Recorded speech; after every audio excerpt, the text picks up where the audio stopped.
So what's good, TMG fam? It's your boy Ellen. I'm back with another reaction. How y'all feel? Welcome back to the channel. Salute. So, next video.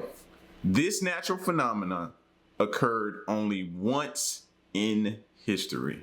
Now, I'm anxious to see what that is. So real quick, if y'all new to the channel, hit that subscribe button and join the fam. And here we go.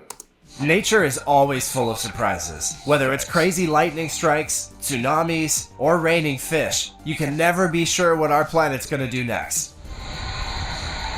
That's true. And scientists have their work cut out just trying to explain some of these wild events. From the stones that move like boats to the place where fairies are said to live. Here's 20 natural phenomena science can't explain.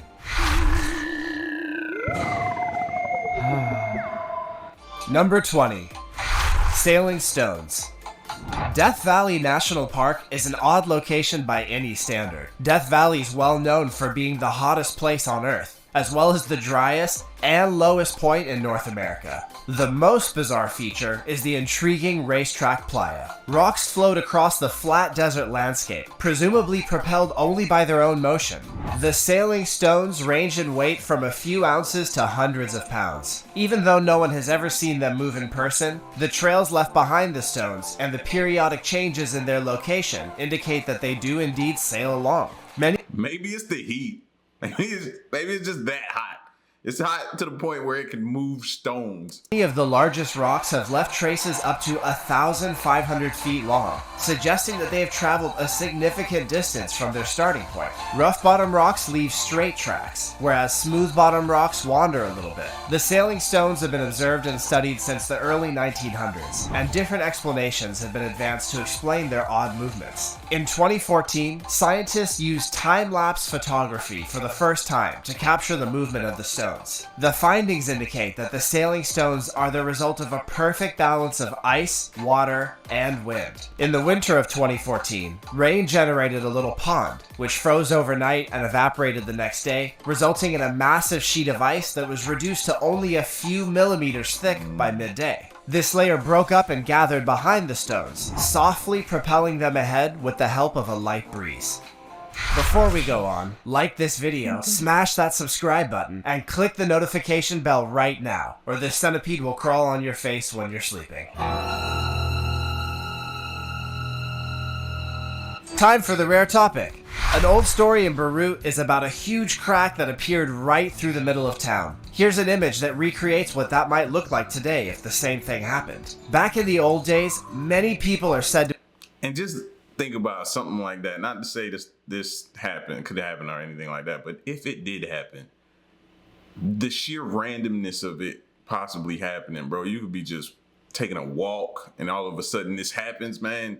I think that's what gets me more than anything, just the unknown of when something like that catastrophic can happen. To have fallen into this giant crack in the earth, which just appeared one day and swallowed up a chunk of the high street. This natural phenomenon occurred only once in history. What kind of phenomenon causes something like this in your opinion? Do you think it's something supernatural? Remember to comment down below with the hashtag #RareTopic and let us know your opinion in relation to what we have just shown on screen. And now, to the next topic. Number 19. Fairy circles.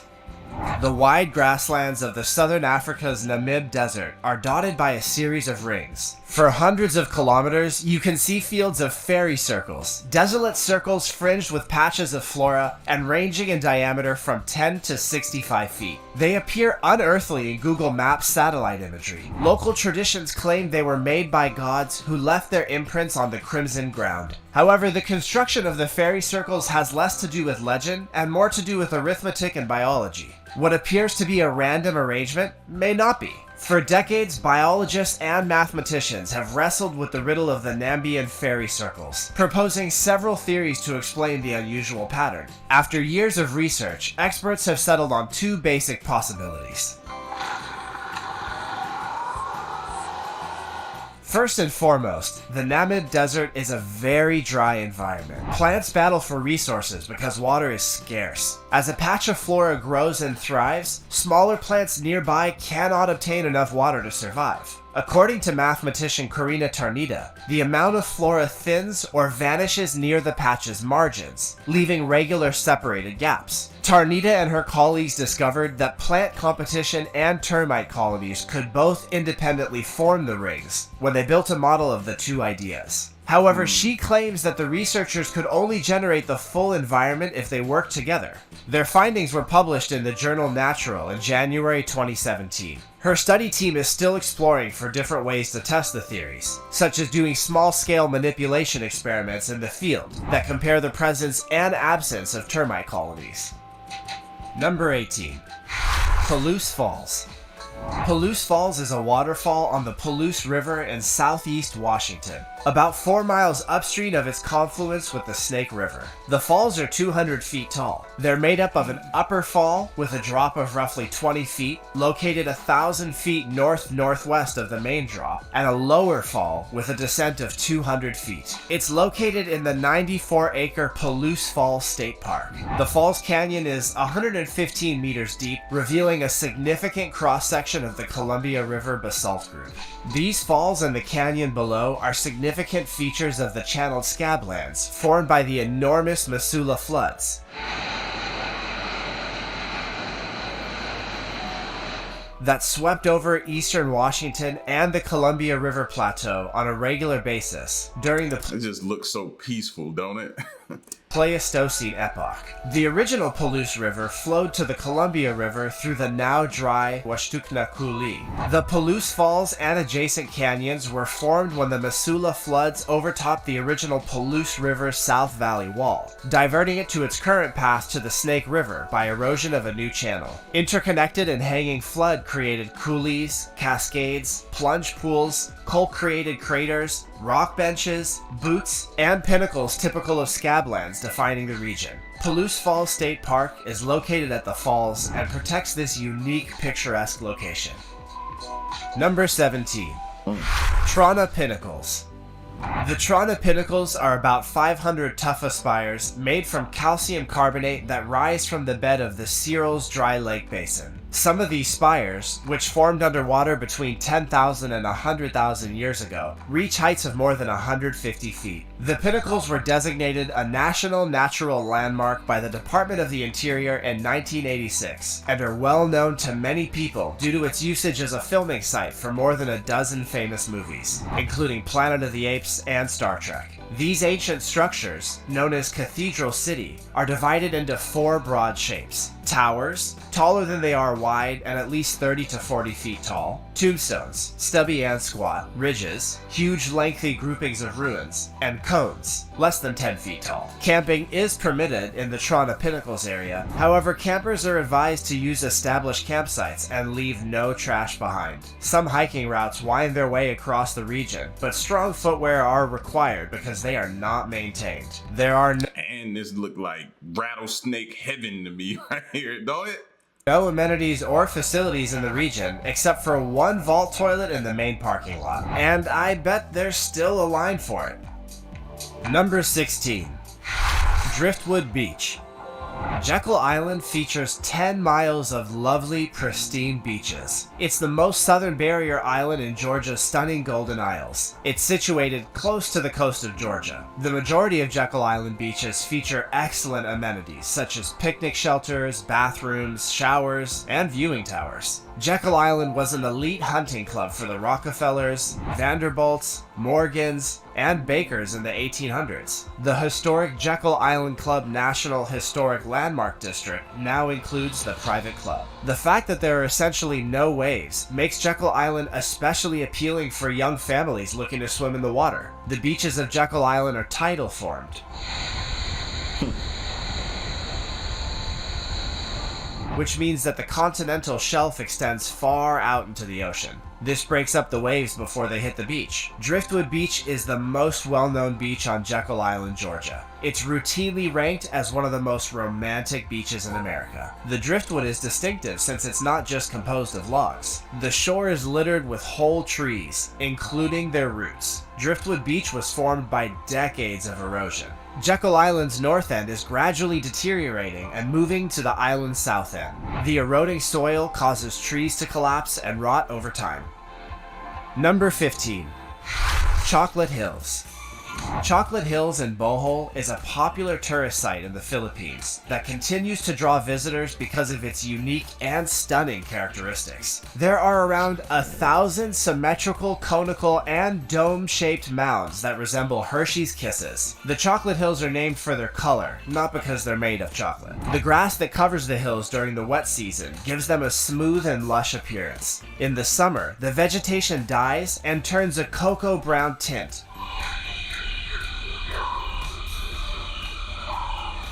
giving them their name. According to legend, the Chocolate Hills sprang from the tears of a grieving giant who had been disappointed in love, and the hills bloomed where his tears fell. Another tale tells of two giants going to war and spending days flinging stones at one another. The giants eventually reached an agreement, but the mounds remained where the rocks had landed. This is what science has to say about the Chocolate Hills' origins. Geologists believe the hills were formed by weather-slicing coastal limestone on top of a clay layer.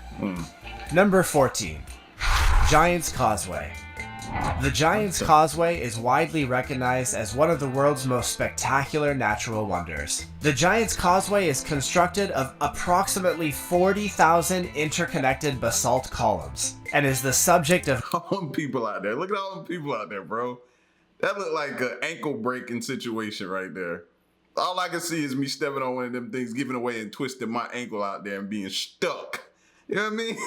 But, what in the world, though? approximately 40,000 interconnected basalt columns, and is the subject of numerous legends and traditions. But what is the actual meaning of the causeway? According to legend, Northern Ireland was once home to a giant named Finn McCool. When another monster, Brenna Donner, attacked Ireland from Scotland across the Irish Sea, Finn retaliated by ripping up great swaths of the Antrim coastline and tossing them into the sea. I ain't gonna lie, I'll be out there too, like them, like a little kid, running, jumping, climbing, skipping across them, like yeah, I'd be a little kid out there. Finn was able to reach Brenna Donner through the freshly constructed Giant's Causeway, which provided a seaside shortcut. This appears to be a disastrous decision because Brenna Donner was a massive monster that dwarfed Finn. Finn travels to Ireland to save himself, and his astute wife disguises him as a baby. When Brenna Donner arrives, he observes Finn disguised as a baby and thinks that if a baby can be so huge, the father must be even bigger. This made Brenna Donner rush back to Scotland, ripping away as much of the causeway as he could in order to put as much distance between himself and Ireland as possible. As a result, the Giant's Causeway mythology developed. The scientific idea, on the other hand, argues that the Giant's Causeway developed roughly 60 million years ago, which is maybe a less exciting explanation. The causeway was built following a period of volcanic activity, during which the lava cooled and formed these magnificent interlocking basalt columns, according to geologists. Each column is almost perfectly formed, acting as a constant reminder of the world's natural beauty. Number 13. Lake Hillier. A lake that is totally pink is located off the southern coast of West Australia, on the island known as Middle Island. Lake Hillier is a saline lake with a thin shoreline that separates it from the Southern Ocean. The lake is approximately 2,000 feet by 800 feet in size and is flanked by sands and woods, including a considerable number of eucalyptus trees. So it must smell rather nice around there.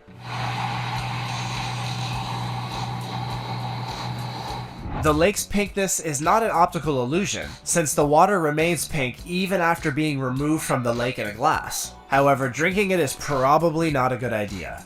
Who would even think well, some people want to be vampires. You know what I mean? Remember that story we had of the person that wanted to be a vampire? So let me not say who would want to do that. It's some people that really would, and they swear this was like blood. Scientists think that the color is caused by a bacterium called Dinalia salina. Although it is known to be safe to swim in, the Australian government has prohibited it as a precaution. A picture... Why would you swim in this? Anybody who's went swimming has gotten water in their mouth. Like, why would you even chance that? I mean... express trip in an airplane is one of the greatest ways to observe it, and there are normally approximately 6 flights every day for inquisitive travelers. The lake is highly saline, with salinity levels comparable to the Dead Sea. Number 12.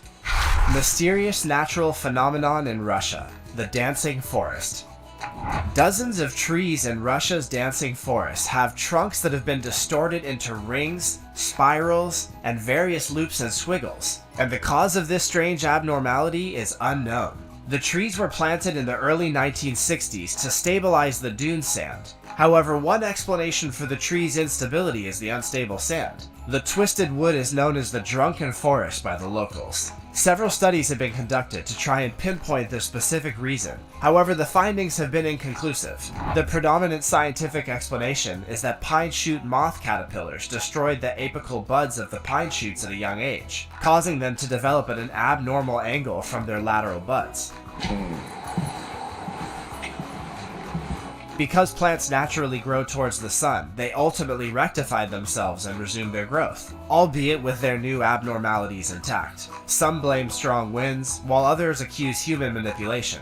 Some believe that the forest is a location where good and bad energy collide, and that these forces have altered the forms of the trees. Some claim that the trees willingly follow the sands of the dune. According to one local tradition, the dancing trees twist and bend because the trees were made to dance centuries ago on that precise site to demonstrate the power of the Christian God. Many of the beliefs are fueled by superstition, which also has made the dancing forest a popular source of hope. Climbing through one of the rings is claimed to add a year to a person's life, or provide that person a guaranteed desire. Number 11. The Potomsky. Knowing that, would y'all go and go through the rings? I probably would. I probably would. Crater. The Potomsky Crater is a strange rock structure located 200 miles from the district headquarters Bodaibo in the Irkutsk region of southern Siberia. It's a big mound built of fractured limestones off the Potom highland slopes amid a thick taiga environment. It has a base circumference of about 520 feet and a height of about 130 feet. The cone's crown is ring-shaped, and there's a smaller mound in the middle with a height of about 39 feet. Russian geologist Vadim Kolkapov found the Potomsky Crater in 1949. Its origins have sparked great scientific curiosity, with possibilities ranging from meteorite to volcanic to gaseous, but no definitive confirmation has been provided so far. The crater's age is estimated to be 300 years old using dendrochronology. Until recently, some experts thought the crater was the huge impact of an ultra-dense meteorite that had I'm going with meteorite as well. That seems more likely. Gone underground upon impact. Another theory is that it's a piece of the Tunguska meteorite. Others said the crater was caused by the discovery of a deep pocket of natural gas. Several scientific missions have been to the crater, but its origin remains unknown. Astronomers and geophysicists from the Irkutsk State Technical University, as well as geochemists from the Institute of Geosphere Dynamics, RAS, continue to think that the crater was formed by a meteor. Number 10. The huge hexagon-shaped storm on Saturn. The massive, enigmatic hexagon around Saturn's North Pole may have an explanation. Scientists studying data from NASA's Voyager flybys of Saturn in 1980 and 81 spotted this strange hexagonal cloud pattern in 1988, but its presence was not verified until NASA's Cassini mission viewed the ringed planet up close years later. No other world has ever seen something like the hexagon. The structure, which has a churning storm in its heart, is around 20,000 miles broad, and infrared photos suggest that it extends about 60 miles down into Saturn's atmosphere. Scientists have proposed a variety of reasons for the hexagon's formation. Water whirling within a bucket, for example, can create whirlpools with geometrically shaped holes. However, there's no gigantic bucket on Saturn to carry this massive hexagon.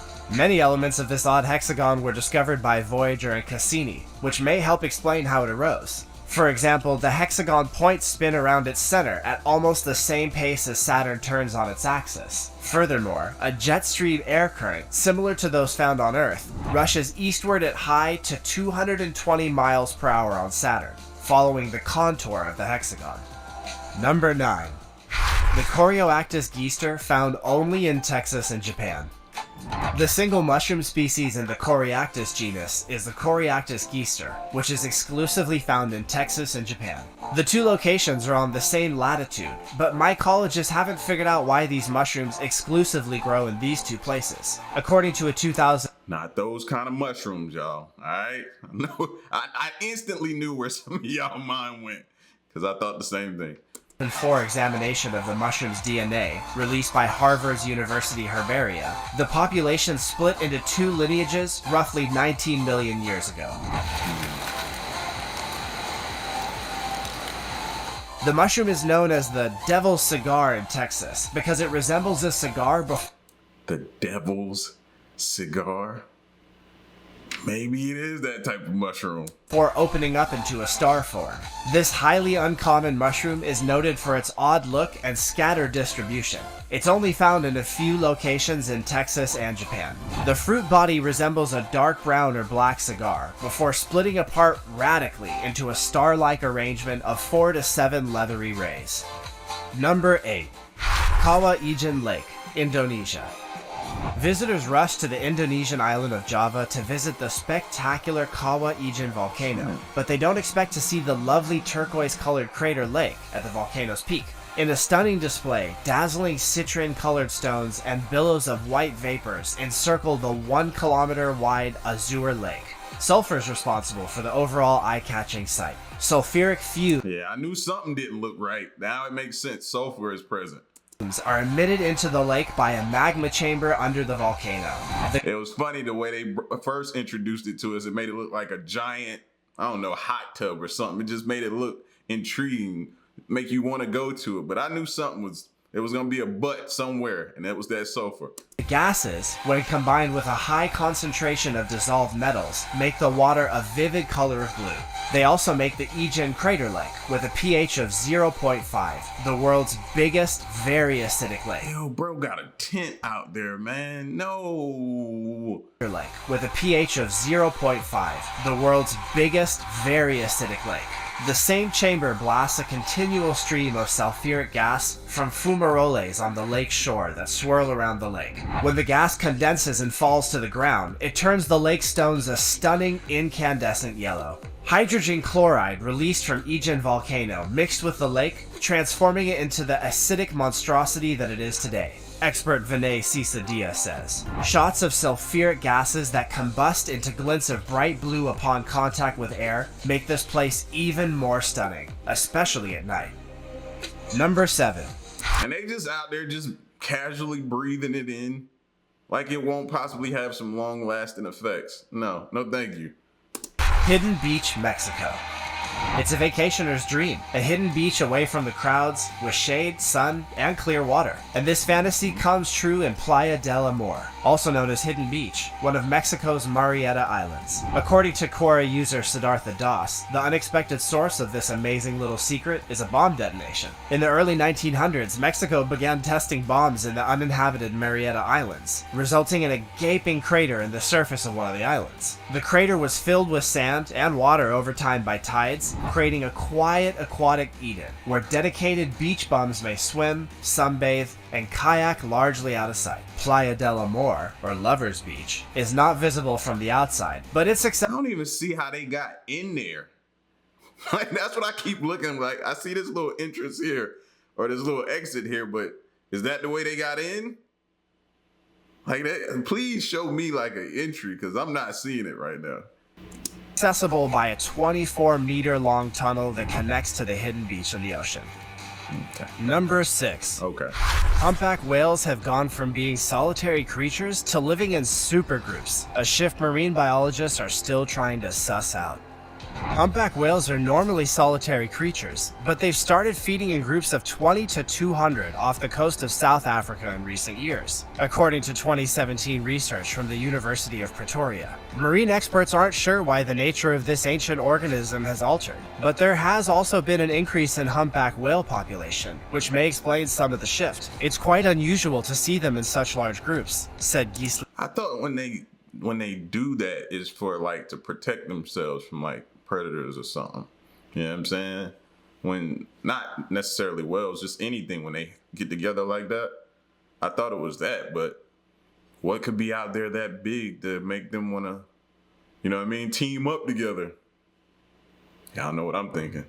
Vikison, Chief of Whale Research at Iceland's Marine and Freshwater Research Institute. What a badass name and a badass job, by the way. As early as the late 16th century, humpback whales were hunted by humans. Because of their coastal range, they were frequently the first species to be collected in a region. Populations might have reached 125,000 before commercial whaling. The North Pacific hunters alone are believed to have killed 28,000 whales throughout the 20th century.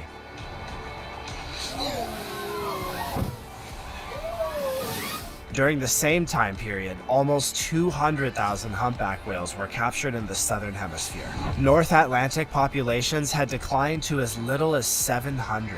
The International Whaling Commission was established in 1946 to control the business. They established hunting laws and seasons. To avoid extinction, the IWC prohibited commercial humpback whaling in 1966. By that time, the world's humpback population had been reduced to roughly 5,000.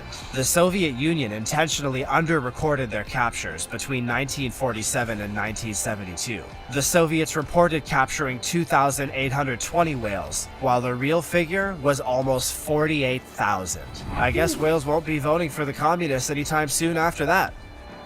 Number 5. Dragon blood trees.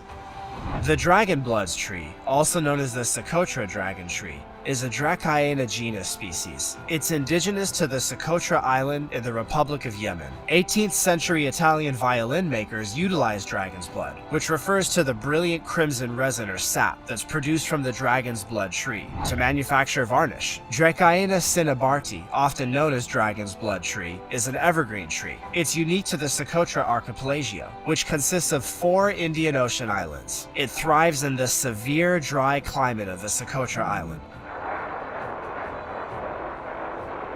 And for it to be dry, the trees definitely look good, look healthy to me. The biggest of the Socotra archipelago's 4 islands. It's a province of Yemen's republic. It has a diverse flora and fauna, with over 700 species unique to this island. In January 2008, the United Nations Educational, Scientific, and Cultural Organization designated the island as a global natural heritage site. The Dracaena cinnabarti tree is one of the region's most characteristic species. It may be found at altitudes ranging from 300 to 1,500 meters. For a millennia, its resin has been utilized for a variety of applications. Number 4. The Taos hum. Many renowned people have lived in Taos, New Mexico, including Julia Roberts, Dennis Hopper, D.H. Lawrence, Aldous Huxley, and Donald Rumsfeld. It's a tiny, laid-back creative spot with an odd mystery, the so-called Taos hum, a local hum of unknown origin. A multitude of explanations have been proposed, ranging from the everyday to the bizarre, psychological to otherworldly. Blame has been put on stoned hippies, secret government mind control experiments, UFO bases, and everything in between. The hum appears to have been initially detected in the early 1990s. Joe Mullins, an emeritus engineering professor at the University of New Mexico, investigated the Taos hum. According to a poll of inhabitants, around 2% of the general population were thought to be hearers, or those who claimed to perceive the hum. Sensitive equipment was installed in the houses of some of the hearers, detecting noises and vibrations, but nothing remarkable was discovered after rigorous testing. However, the research indicated that there was not any one recognizable Taos hum, but rather multiple different ones that individuals described. Others described it as a whir, hum, or buzz. The fact that not everyone heard the same thing was perplexing, implying that they were reporting subjective sensations rather than factual noises.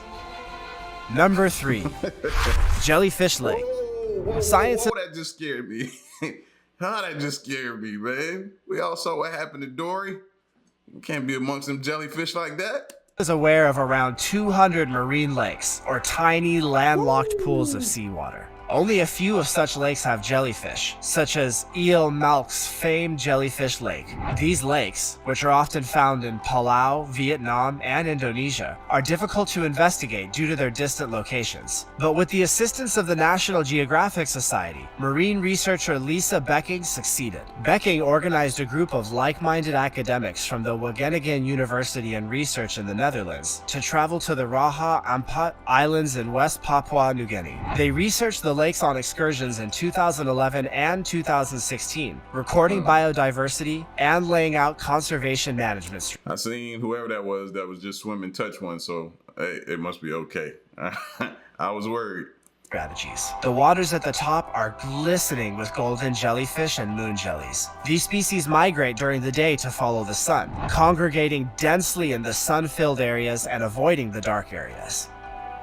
Number 2. Ball lightning.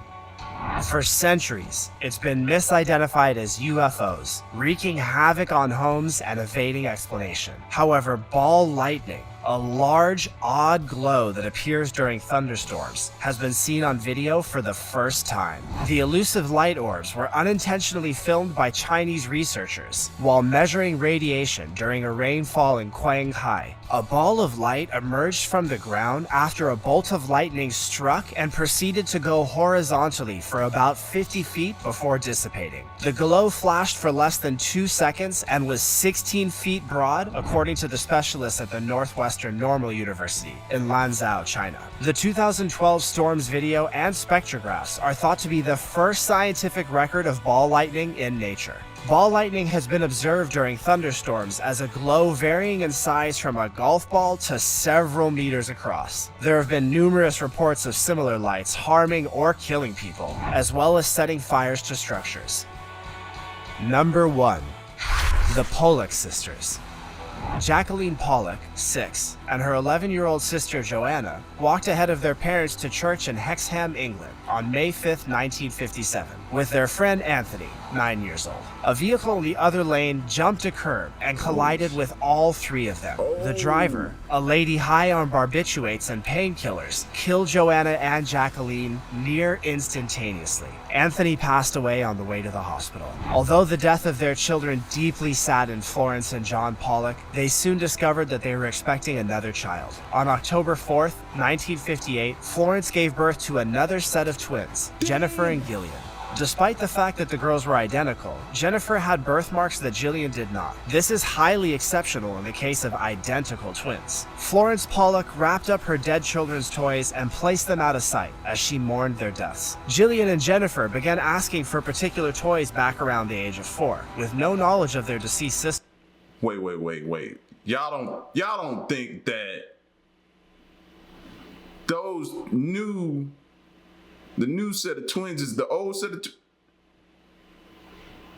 See? No. That would mess me up.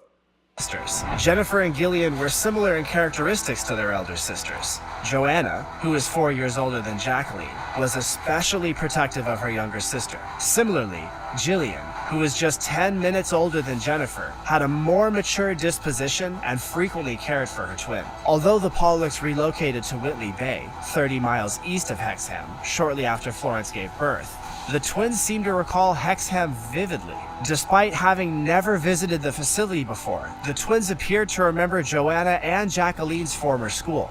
For many years, Florence Pollock was adamant that Gillian and Jennifer were not reincarnations of her elder daughters. But when the twins began recalling specific details from the accident, she gradually realized her children were somehow supernatural. What's the weirdest thing that... So what do you... I mean, it's several different ways you could look at this and say, you know, they were taken away from me, but then they were given back to me. You know what I'm saying? And you accept that. Or you question it and you try to figure it out. But man, that's freaky right there. That is freaky. Because then what are the odds of you having 2 sets of twins like that? How many people have had, you know what I mean, multiple set of twins? That's not often. And then for them to be taken in the way they were taken, and then the new set of twins to come out and start recalling and doing things. Yeah, that would, Yeah. That person might need the mushrooms that we was talking about earlier in the video. You know what I'm saying? But yeah. Y'all get at me in the comment section. That messed me up. Y'all get at me in the comment section. Let me know what you thought of this video. Of these natural phenomena only occurred once in history. All right, it's your boy. Until next one, I'm gone, man. Peace.